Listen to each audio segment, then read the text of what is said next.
"Pump 2, Leon said. "See it?" "I see it," Jamal Thomas replied. It was just after sunset, and the battered old Camry was parked down the block from the Arco station on Mission Street. Jamal squinted through the dirty windshield at a shiny gray Land Rover that had just pulled up to the pumps. The driver had climbed out and crossed to the mini-mart, wallet in hand. Arab from the look of him. Not just the skin color, but the arrogance, the strut. He reminded Jamal of the movies he'd seen on YouTube of blacks in the 1960s, flexing their new legal rights, amped up by the power of numbers, ready for payback after centuries of being second class. "Why that one?" Jamal asked. "Why not a Benz or a Beamer?" Leon shot him a frown. "This ain't about the car. It's about—" "I know what it's about," Jamal said, "but we might as well wait for a sweeter ride." Leon shook his head. Jamal continued to look out the window. What this was about was Jamal and Leon trying to get the rest of the Sawyer Street crew to take Jamal seriously. Jamal was almost 17, and even his brother, who was just 3 years older, still treated him like a wannabe. He'd spent 2 years selling Apple Jacks at school, but that wasn't good enough for them. It was time to prove himself. Show them he had a pair that clanged. Jamal's hand was resting on his waistband where he'd tucked the gun. Leon had given him a Glock 9mm for his birthday the week before, a bronze-colored beauty that came in a shipment smuggled from Vietnam, part of the old coup gun-running network. The weapon felt solid against Jamal's belly. Not the weight of it, but the coiled power. The right it gave him to enforce his will on some rich boy, or a chump who looked at him funny, or a blonde he just wanted because he wanted that blonde. "Like a terrorist, man," Jamal said softly. "What are you talking about now?" "I was just thinking about how those guys feel when they know something big is going down, while everybody else worries about their own shit. That's got to be some heavy power trip." "Yeah, well, you only have to worry about that Land Rover and not some damn 911. "I'm on that," Jamal said. "Just saying." Jamal was getting excited. Leon was right, but if power was the lesson of jacking a random car, he was ready to learn it. They watched the Arab pump his gas, then get in and start the engine. The swarthy man fussed with the side view mirror, adjusting it this way and that, then grabbed the wheel and rolled toward the exit. Leon popped his transmission into gear, glanced at Jamal. "You ready?" "I'm ready."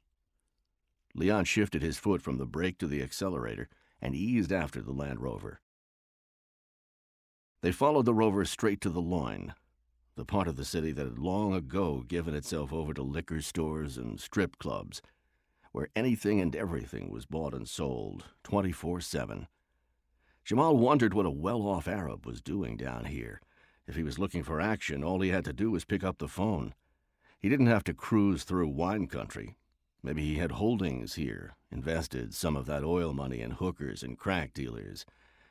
And the government tells us businessmen are responsible for everything that's wrong, he thought. "Next red light," Leon said. Leon's voice was soft, steady. It pumped Jamal up like the gun. He wanted to impress his brother, win his respect. A few seconds later, the car came to a stop at Eddy and Larkin. The red light burned like the devil's own eye, fueling Jamal's own sudden, intense focus on the moment, the gun, the target. "Go!" Leon's voice broke through the near-hypnotic state. Jamal didn't think. He pushed open the door and jumped out, ripping the Glock from his waistband as he went, holding it against the driver's window, shouting, "Out of the car!" The light turned and Leon roared past them, the Camry's tires shedding rubber. The Arab looked at the gun in horrified disbelief. Jamal slammed the window with the heel of his other hand, angled the gun menacingly. "I said out! Do it now! You're a dead man!" The Arab popped the lock and opened the door. He seemed resigned to losing his car. Jamal stepped back to let him out. Cars were beginning to pile up behind them. Jamal turned slightly so they wouldn't have a good look at his face. "Don't shoot," the Arab pleaded. "Take the car, but don't kill me." "Shut up," Jamal snarled as he drew back his arm and pistol-whipped the Arab. The man fell to the asphalt, his arms fluttering like bird wings, his white button-down shirt a coat of feathers. The Arab wasn't so tough now, Jamal thought, however much money he might have. The young man sighted the gun on the man's forehead, above his big, frightened eyes. Jamal heard more horns as well as people shouting. He should have just shot him. No talk, no knockdown, no thinking. Now too many people were watching. He heard a siren in the distance. Maybe it wasn't for him, or maybe someone had already called the cops. Jamal looked up the road, saw the Camry had pulled into an empty space curbside. It was too far to run, and he didn't want to leave empty-handed. Okay, you didn't kill the guy, but you can bounce with the car.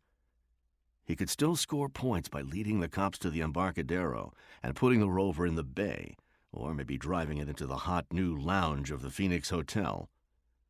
Shoving the gun back in his waistband, Jamal jumped into the Rover, slammed the door, and stomped on the gas. He shot through the intersection, unaware that the light had changed back, clipping a Prius and spinning at 90 degrees. Jamal caromed off into a double-parked yellow panel job with the words Wonder Bread painted across the side. He saw the R and the B grow large, and then the world got very loud as the sound of the impact, the screech of twisting metal, and Jamal's own scream blended into a single roar. He felt himself flying against the windshield as the rear end of the Rover went airborne, and the thing flipped. Jamal threw his hands out, felt his arms go through the suddenly liquid glass, felt countless pinpricks as the shards raked his hands and face and scalp. It seemed to take forever for the Rover to crash to the ground and everything to go still. In the cottony quiet that followed, all Jamal could hear was his own strained, wheezing breath and the throbbing blood in his ears. He was lying on his back, half out of the Rover, his head resting on the blacktop. He was looking back toward the front seat, which was upside down. Peripherally, he could see people ducking, shifting, reaching into the tangled metal that shielded him from the outside world. He couldn't move his head, couldn't feel his body, so he continued to stare ahead. There was blood in his right eye. It swirled the driver's side in a ruddy haze, but his left eye was clear. That was how he saw the strange object that had been upended and was resting on the roof. It consisted of 4, 5, 6 2-liter bottles full of liquid and tied to one another with duct tape. They were anchored to a pair of propane tanks with more tape. Wires were strung from one of the tanks to a cell phone taped to its side. A bomb. It was a bomb.